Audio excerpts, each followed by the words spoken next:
Welcome to FX Options University, recorded live at the International Securities Exchange, the world's largest equity options exchange. Join the industry's top trading professionals as they provide insight and strategies for trading in the currency markets using FX options. This market is pausing, and it's interesting that the news has come on the heels of the technicals warning us that the market has run out of steam. That's not to say that the euro currency in the next 6 months or a year could continue this path, but for right now as a trader, using technical indicators, using pivot points, looking at candles, as we've just discussed today, if you take a look at these indicators, you'll say, listen, we're starting to see red candles we're seeing since pretty much, as you can tell here, from the end of February, we've got more red candles than we've got green candles, correct? So right there, we know that the market is starting to close below the open. In addition, as you start to see some of these candles, you notice that they're closing closer to the lows. That's not a very bullish, significant situation. So quite frankly, I have to tell people that if you are a trader and you're not familiar with certain technical indicators, there are ways to improve your timing and also for understanding what potential reversals could be coming up from a perspective of looking at seasonalities or just the perspective of looking at what events may be coming down the pike. Where are we in the time frame of the year? Are we near a fiscal year end for governments, or are we just simply near the end of the quarter? And right now, as you can see, we're closer to the end of the quarter. So if the market has been in a solid uptrend, and if you can go and verify that speculators are in this market heavily, you probably have an idea, especially if the funds are looking to take a profit, end of quarter window dressing they call it, then this market could be ready for a significant correction in price. And what would be the target for the month of March?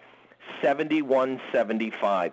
So therefore, I would have to say from both a trader's perspective, if I'm going to get long the market and I'm going to get buy signals as we have illustrated right here back as we see the zero line histogram on January 20th, even the person's pivot indicator has this little blue arrow pointing up, which was based on January 15th, which gives a significant buy signal.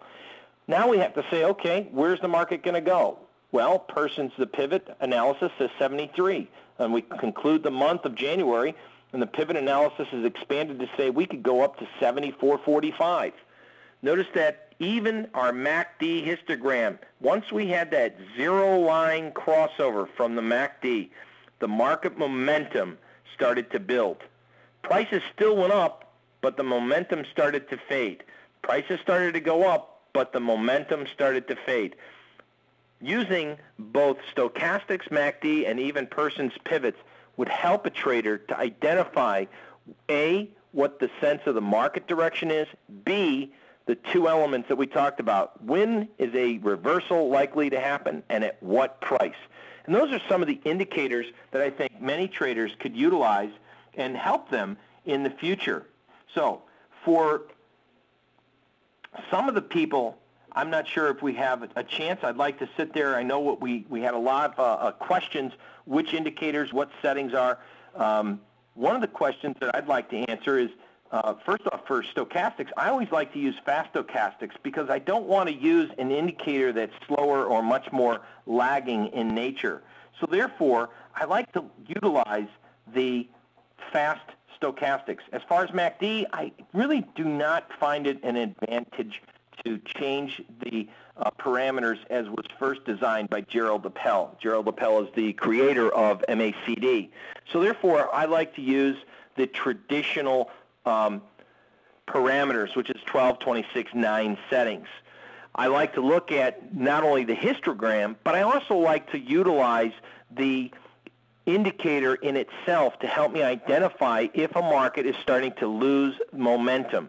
And that is discussed by looking at the bars. If price is making higher highs, but the momentum indicator is making lower highs, it's telling me that we're getting ready for a turn. Just like back here, as you can see that with the market back in December, as prices started to move up, and the momentum started to go up. Everything was looking great, and all of a sudden, our first red candle, we're starting to see the indicator start to move lower. Even stochastics finally has that generated sell signal because the market is closed and crossed below 75%. What happens is the market moves lower, it just moves sideways, it doesn't go anywhere, it moves lower and sideways, and then finally we find support in the pivot analysis, which shows that the market was not going below this fuchsia or pivot support area. All of a sudden, we get another trigger, another fire-off buy signal, there's a change in momentum, and all indicators, stochastics, MACD, and even the PPS are all signifying a potential reversal or at least a continuation of the prior trend. So folks, a lot can be said by looking at indicators if you understand what they're designed to measure. And that's what I think is important as far as a technician, or if you're using technical analysis, to understand when is the best time to use certain indicators and how do you get the best out of those indicators. If you look on the screen, you'll also see that we have a set of moving average values, and these, of course, are proprietary, but what they do help us to identify is the relationship of price to moving average. If the market is truly bullish, then we want to look for not only the entire ranges to trade above the moving average values, but we can also use them to see if the market gets too far accelerated or departs too far from the means. In other words, the market moves away from the moving averages. Perhaps we can look for a retracement to the moving averages to start establishing entry levels. And so with options trading, I think it's very important if you're going to be looking at trading an index just such as the euro currency, to be able to identify what indicators are out there that are best suited to identify momentum changes. I believe it's stochastics, MACD, but also you have to be able to utilize information and decipher how to use pure price action as it relates to current bars. And that's one of the things that I think will really help, at least if you're going to continue your education in technical analysis and trading techniques, to understand what it is that helps us derive better opportunities in the markets. And I think, Steve, that's about the time that we have. And I'm not sure if you can assign control back. I think I can. Excellent.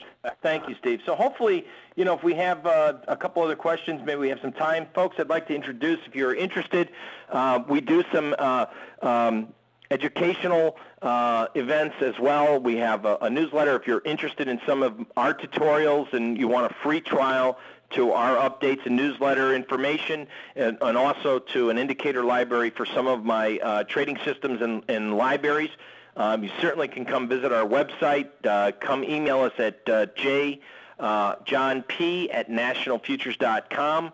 Our website, once again, is nationalfutures.com, and the office number is 561-655-1881. I want to say thanks a lot to Steve Meisinger of the ISE. Generates a lot of interest for people, as well as donates a lot of his time to help educate the investing public. I hope today was well worth your attendance and made it worth at least confirming, if you were currently using those indicators, what to look for and what opportunities do lie out there as far as other forms of technical analysis. Steve, from here, I'll say thank you very much and bring it right back to you. John, thanks a lot. Getting a lot of positive comments.